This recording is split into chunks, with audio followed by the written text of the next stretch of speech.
Welcome to Same Pod, Different Cast. Each week we talk about a crazy story. I'm Mel Black. And I'm Marie White. We are a couple of moms who like listening to tales of survival, humor, and mystery, but also be around our kiddos. Parental discretion is advised. A beach can be a place of relaxation, peace, and tranquility for many people. It's vast and expansive of sand, the soothing sound of waves crashing against the shore, and the gentle sea breeze creating an atmosphere that is both invigorating and calming. So imagine how devastating it can be when you're in the midst of your tranquility and you come across the unthinkable.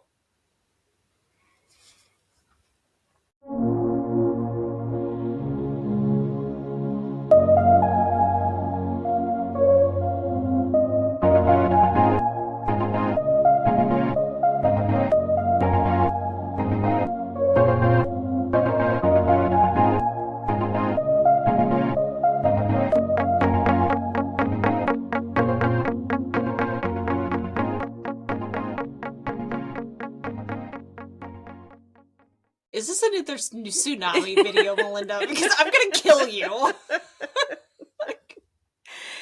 So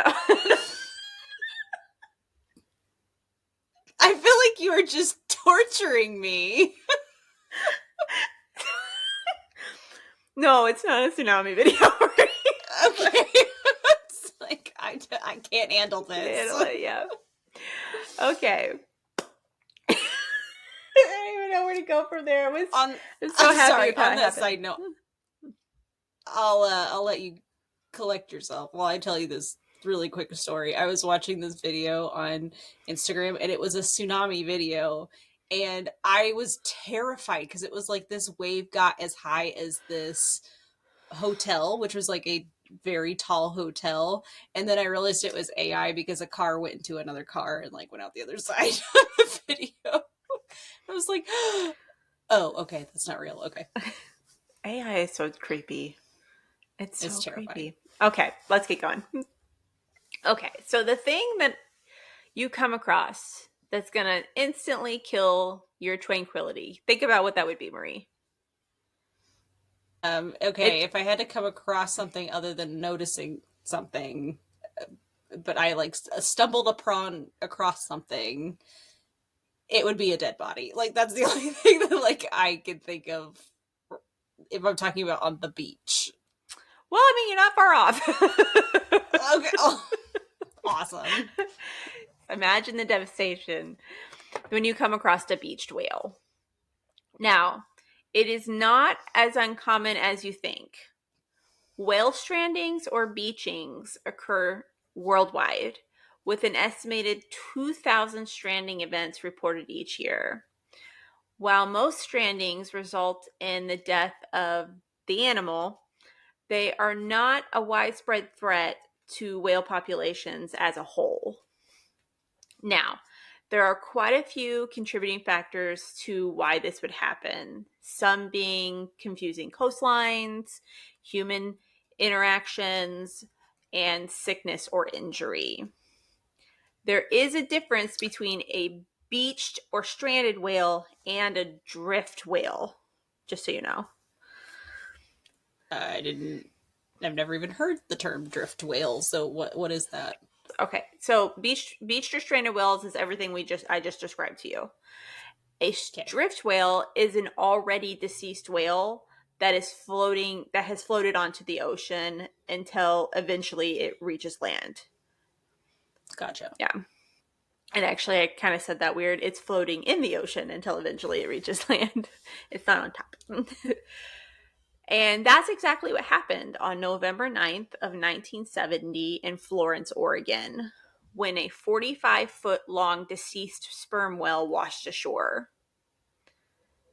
I'm sorry, you said Oregon? Oregon. Okay. It has a coastline. It does. Like when you were talking about this, I was envisioning like California or Florida. Like I was not expecting Oregon. That makes sense. Okay, so that is the whale that was obviously washed up. That's a big whale. That is a big whale. And you said this was a breached one, not a drift one. This was a drift one. This one had already passed Okay. away. This was Yeah, and actually Gotcha. that's one of the original ones that popped up in. This was the original shot that was taken. Obviously, that was in the newspaper. Jeez. Now, That's the water behind it right there? yes, yes, yes. That person is in So between. how does that That it has to be high tide, but this whale in total weighed about 8 tons, which is 16,000 pounds. And for anybody who's not in the U.S., that's 7,300 kilograms. Oh my gosh, that's a big boy, That's a big boy. as my husband would say. Yeah. Historically, so we're talking about the 1500s to about early 1900s, when a whale washed up, people would rush to it because there were parts of it that were really valuable, such as blubber being the big ticket item. But in the 1970s in Florence, Oregon, the beach was under the jurisdiction of the State Highway Division. So they take responsibility for it. And they really have three options. They could do basically an autopsy to determine the cause of death and why it died.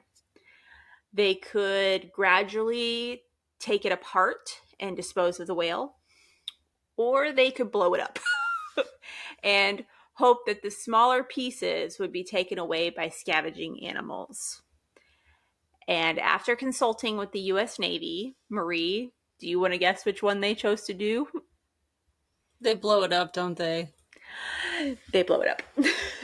Oh my gosh. I don't know why. Like, that just never crossed my mind that that's what you would do. Yeah. Yeah. Yeah. Why? I mean, because it's huge. They can't keep it there. It can't stay.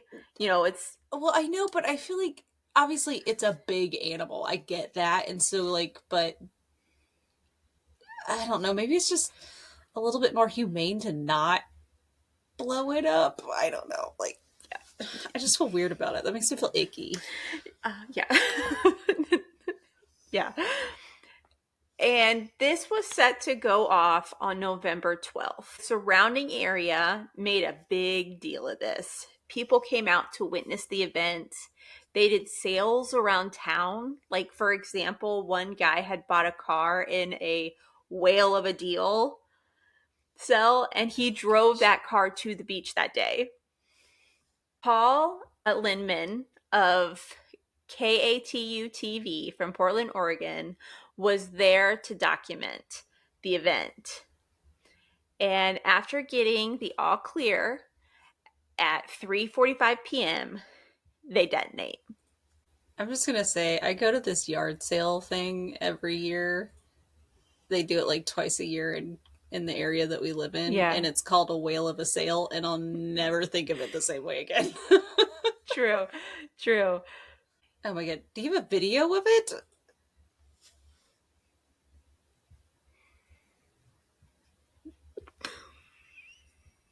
Oh my gosh. Luckily, that's mostly sand and you don't see anything.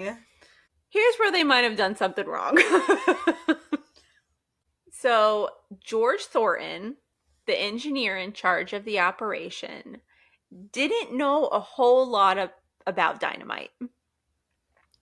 And his boss was actually on vacation hunting, so he kind of just guessed. A charge of half a short ton of dynamite was selected. This is almost 1,000 pounds or 450 kilograms of dynamite. And I don't know a whole lot about explosives, but I probably would have actually done the same thing and said, yeah, sure, that sounds great. So, I guess who suggested the amount of dynamite they needed? Was he just like, we'll use this much, or did somebody say it and he was like, yeah, that sounds fine? This is where I kind of feel for him because if I knew nothing about dynamite and there is a 16,000 pound thing I need to blow up, I'm gonna be like, yeah, I'm gonna load this thing. with it. Like, better to have more than not enough. Yeah. But actually, a military veteran who was in the area who happened to have training in explosives warned them that that was far too much and they really only needed like 20 sticks, which is about 8 pounds or 4 kilograms. But his concerns were unheard. Okay, so I'm sorry. They only needed 8 pounds. How many pounds did they have instead? 1,000. Oh my god. Okay. So, what happened, because they used 20 cases of dynamite, the explosion caused large pieces of blubber to land near buildings and in parking lots, some distances away from the beach. That guy I was telling you about that just bought his brand new car to the big, to the event, yeah, a giant piece of falling blubber landed on top of it. Oh, it like caved it in. Yeah. So this is not like, oh, this is just whale guts in your car. He can't even drive that thing. No, that thing's done. Oh my gosh. The worst part of it was only some of the whale was disintegrated. Most of it remained on the beach. And the explosion likely scared away the scavenging animals they were hoping would be there. And so the Oregon Highway Division workers had to clear it away anyway. Well, I mean, how quickly were they expecting these scavenging animals to carry it away? Because my thought when you said that was that it was going to take weeks, or I don't know how quickly those animals work, but at least a week for them to carry stuff away. I think they would have thought it was going to be kind of immediate, but also I had read somewhere where the smell had maybe started to deter some things. Oh, Yeah, so I didn't even think of that. so when you look at this video, I don't this I'm sorry, not the video, the photo. I don't know, and there's another one. I don't know what is whale and what is not. Like what's that all Well, looks yeah, like because it's sand. black and white. Yeah. It all looks like sand and like rock. Yeah.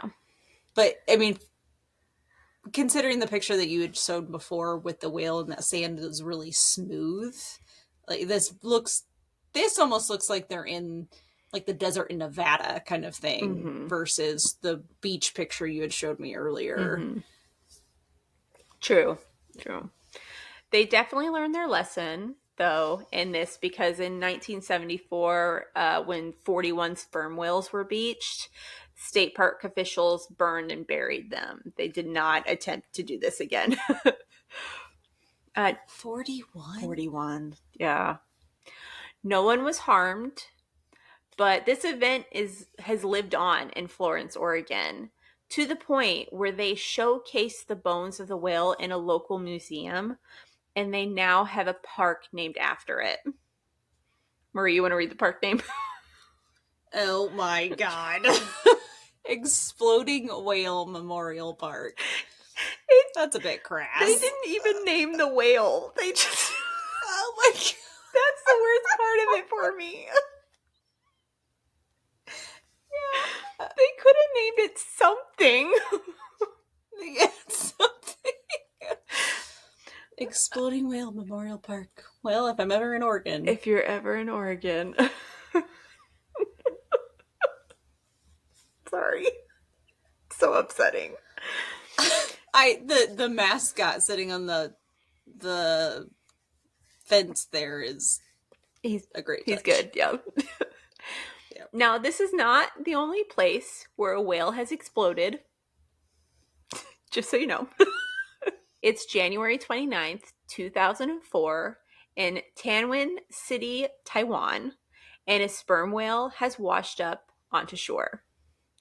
This time, Professor Wang Xin Ping, who has requested to do a necropsy, which is the autopsy of a whale, if I said it correctly. Please, no one get after me if I didn't. He has been denied permission to do it at the National Shang Kong University in Tianwen. So he has to get it back to Setsuso Wildlife Reservation Area, which is about 10 kilometers or 6+ miles. It takes 50 workers, 13 hours, and 3 cranes to shift the 17-meter, 56-foot whale onto the back of a truck. And naturally, this got some attention, with about 600 people, including food and drink vendors, flocking out to watch this happen. But they get the whale in the back of the truck and off it goes. Now, it's later determined that the injury that was sustained to the whale was on its spine, likely from being hit by a ship 2 weeks prior, that actually paralyzed the whale, and it essentially just drifted until it washed ashore and passed away shortly after. So while it was being driven through the city, the stomach of the whale burst, drenching cars, storefronts, and spectators. Oh. I'm sorry, that's disgusting. Oh my gosh.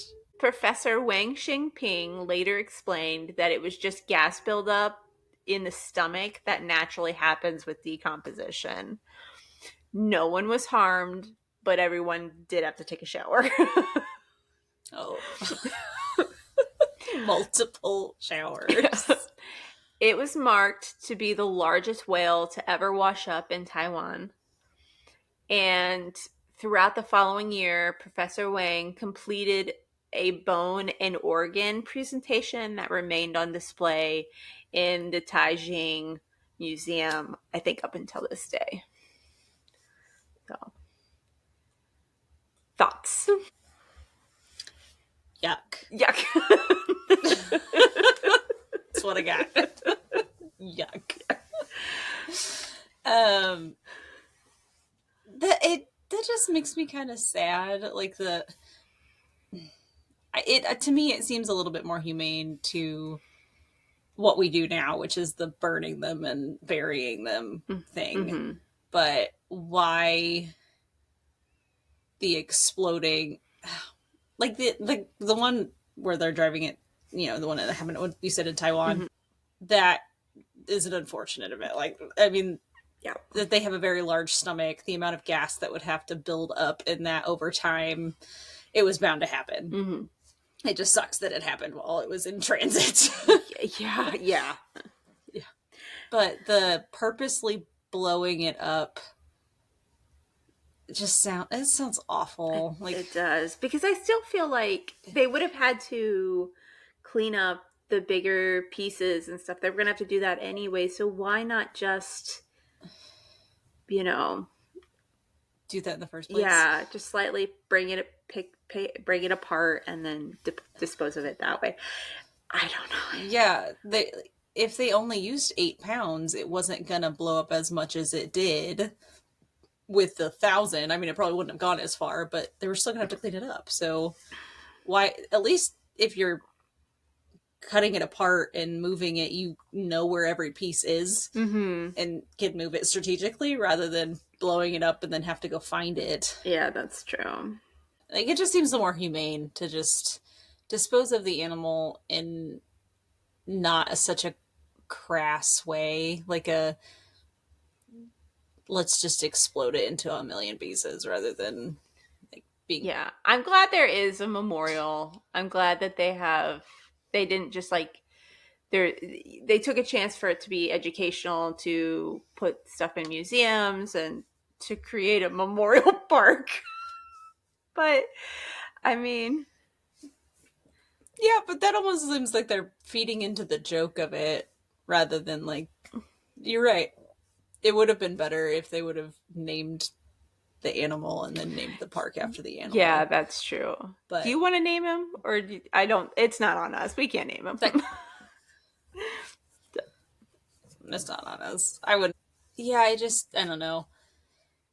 I feel like if they had named the animal and then given the park the name of that, they could at least could have talked about like it exploding and given the education around the accident that was, and that would have been, I guess. But by naming it that, they probably get more tourists to go True, there true, because they're like, true. "What is this?" All right. Hey, thanks for listening. Research, writing, and editing done by Mel Black. Original music by Caleb Duggar. A special thanks to Marie White. You can find all our sources in our show notes and all of the photos on our Instagram. Username, same pod, different cast. Follow, like, and subscribe for future content.